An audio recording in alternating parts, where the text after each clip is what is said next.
Mr. Secretary and Chairman, welcome. Request fund systems to enhance communications and resiliency in space. And then yesterday morning, Russia vows to shoot down any and all missiles fired at Syria. Get ready, Russia, because they will be coming nice and new and smart.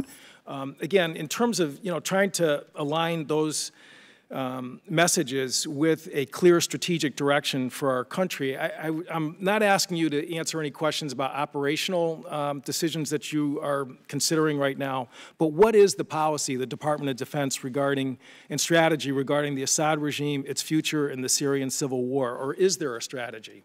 On Syria, sir, both the last administration and this one made very clear that our role in Syria is the defeat of ISIS. We are not going to engage in the civil war itself. Now, you can look back to a year ago when we did fire missiles into Syria unrelated to ISIS, and that was, of course, the use of chemical weapons.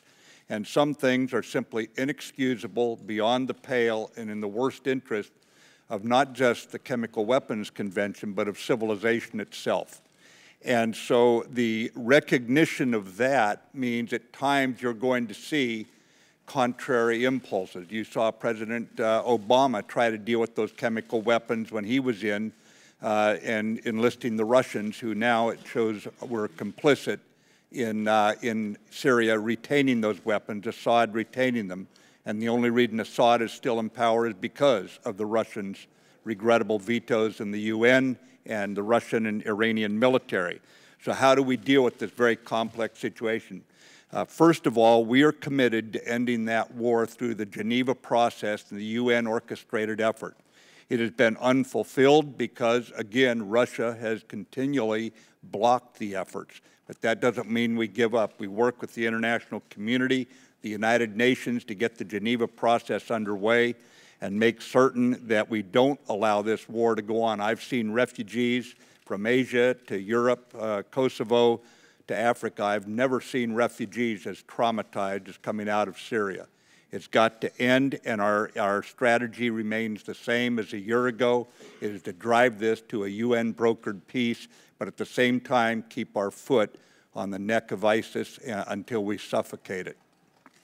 The paradox of war is that an adversary will always move against any perceived weakness. It is a very, very difficult situation.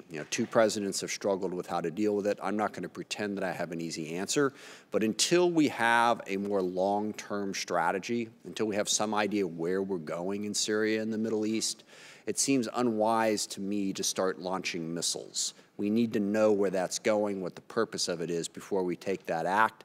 I think it's also worth pointing out it is hard to find a legal justification for that military strike in Syria absent congressional approval. So whatever you decide to do, I would hope you would include the legislative branch. It is an agreement that allows us to balance both the needs of today and tomorrow, and to emphasize the